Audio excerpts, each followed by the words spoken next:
Orlando, Florida is where we're at. It's spring break week, and guess what? I don't have it off. But here I am, broadcasting live from a hotel lobby.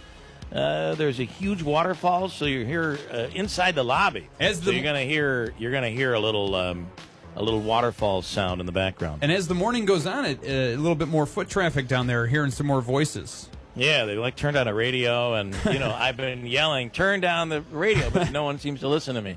I don't know. I like the fact that you're taking the show on the road a lot lately. It's not like I have a choice, Christine. I would prefer to really be in the studio. I know that doesn't sound like I'm being honest, but I am. So, all right, let's a lot to get into. I've had some people piping in on this CVA thing, some stuff that we don't understand. And, hey, 7360186, feel free to pipe in here. We'll take your calls on it if you want to get in on it. Pat is on the line in Utica concerning the last topic. And what we were talking about last hour is this woman who works with Lgbtq students. Yes. Is there a Q at the end of that, too? Yep. And we're talking about lesbian, gay, transgender. You know the issue that's going on with the bathrooms. But this is a woman that works with kids that are going through this. And we'll work with businesses as well, and schools, and helping everybody kind of understand something that we don't understand, and most people don't understand. Anyway, she received a death threat the other day, and I have Pat on the line in Utica right now who wants to give his 2 cents. Good morning, Pat. You're on the radio. Hi. Hi. The police in Utica are very unhelpful. I had problems with the brakes on my car in 2007 coming home from work one night, and this female police officer, she no longer works for Utica Police, but she pulled me over and had a couple other police cars show up, and it was like, they tracked down some dangerous criminal. When I went to my court case about it, the judge called up me and the lawyer, and she had written, among other things, that I was impersonating a male. So it was pretty weird. All kinds of other stuff. Oh, okay. Yeah. So, Pat. Yeah. So I'm going by phone here. So the impersonation of a male. Explain that to me, if you could. I couldn't believe that either. I had no idea she was writing all this stuff down. I thought it was, just a problem with the brakes on my car. So, Pat, let me ask you this, so I'm better understanding this. Do you identify as transgendered yourself? Yes. Okay. As a trans male. However, I don't look especially that way right now. I've had some illnesses. Got it. So you were born a female.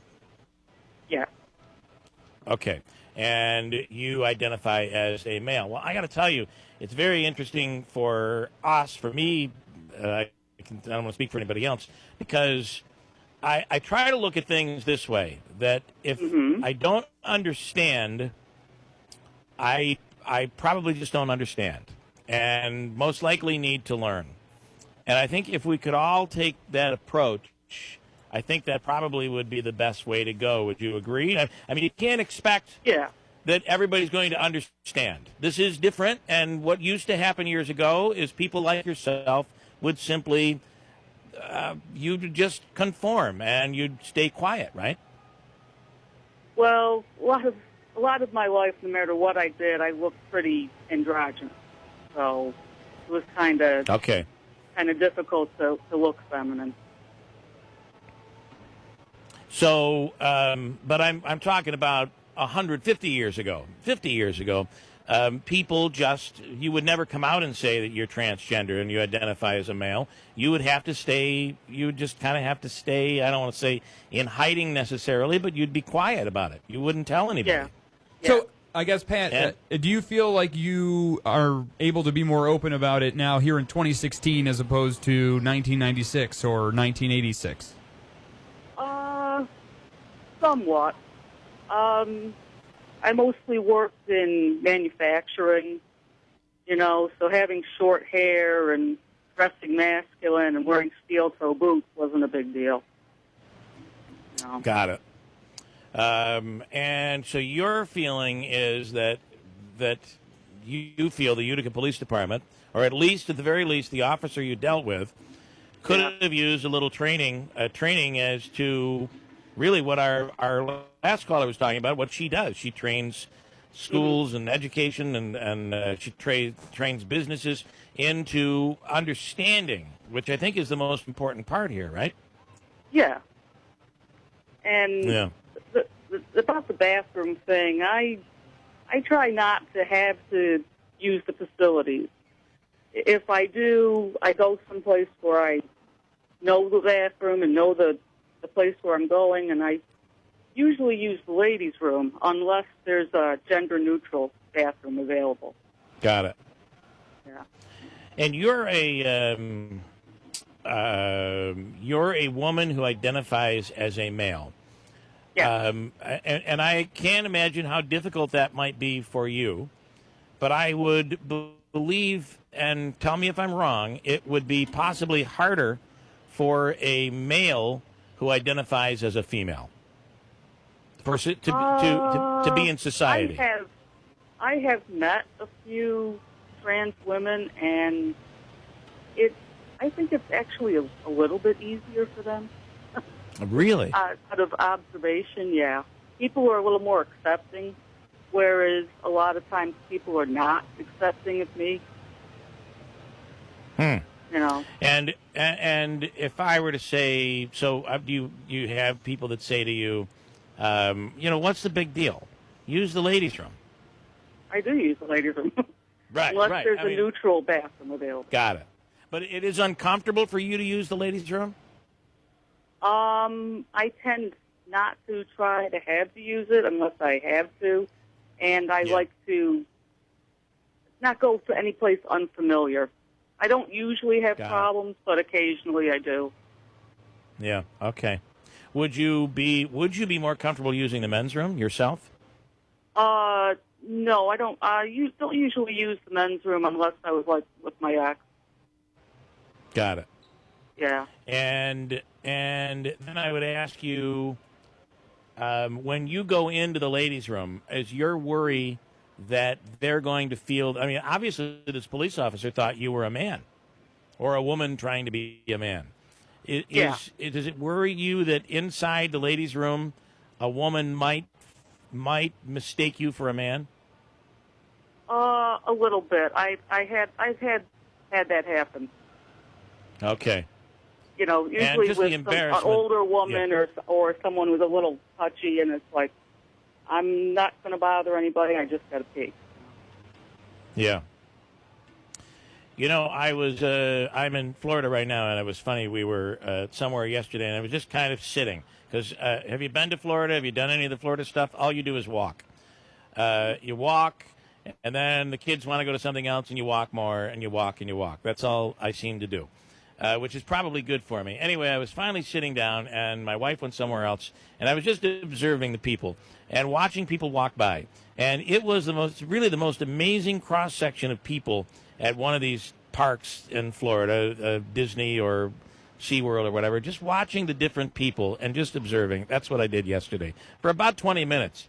And, there's short people, there's fat people, there's people with tattoos, there's people that look a little, maybe are female but look more male, there's men that look a little more female.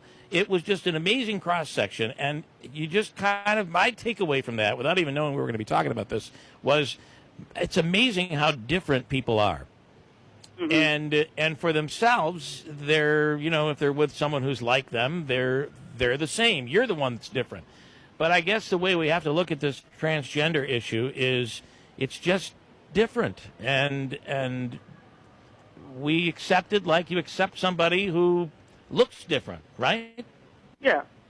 Yeah. All right. Well, did you talk to anybody in the Utica Police Department after your experience? Not without my lawyer. Oh, okay. Got it. That was an experience. That was a tough experience. Yeah. All right. Well, listen, when was that, I Pat? appreciate you piping in here. Pat, when was that, the incident you're talking about? 2007. Oh, okay. So a little. And the fact that the woman is no longer, the police officer is no longer there, did that have anything to do with your case? No, it had to do with another case about an officer who... Pat, very interesting. We appreciate your phone call. Thank you so much for calling in and sharing it. I feel like I learned a little bit of something today. Yeah. It's, good to be open-minded and not bother people. Oh, one other little thing. In Saturday's paper, somebody wrote a pretty nasty letter about transgender people. It was in the OD on Saturday? Yeah. All right. Well, hey, listen, I know this is a tough time, and this is like anything else. This is, it's new. The Bruce Jenner thing, or what's Bruce's name now? Not new. I know it's not new. I understand that. And Caitlyn Jenner, but please don't take this the wrong way. But I'm saying I think it's new where everybody is focusing on it now. Mm-hmm. And it, by no means do I feel it's new. But I just think that it has become, it's in the limelight right now. Yeah. Everybody's talking about it. Everybody's arguing over it. Everybody has an opinion, and it takes time. So I think good will come out of this, but right now it's I hate to say, for a lot of people it is new. So, but Pat, people like you taking the time to call in, I think that's big. I think it helps. Yeah, you're welcome. All right. Okay, thanks so much. Harry is on the line right now in New Hartford. I'll take him quickly, and then I got a break. Harry, go ahead. You're on the radio. Hey, Bill, I just wanted to ring in on this, that I think there's a lot of extremism and a lot of wasted time on this issue. That, I mean, if you let some of the minorities push things to a point where all men could be allowed in women's showers in an open area, or vice versa, that's ridiculous. People should stick in those situations, and it shouldn't even be an issue. We shouldn't even give it time. I can see there should be laws to protect the rights of, transgenders, the LGBTQ, community, and all that. But I mean, you push it to a ridiculous point for what? We got more important things to worry about, don't we? Yeah. Well, listen. Obviously, if she's having a problem with the police force and her situation, that's a different story. Yeah. But in this case, I don't know the answer. I don't know the answer, but maybe you're right. Maybe too much attention is being put on it, and that's what will come out of this. But right now, it's in the news, and we are paying a lot of attention to it nationally.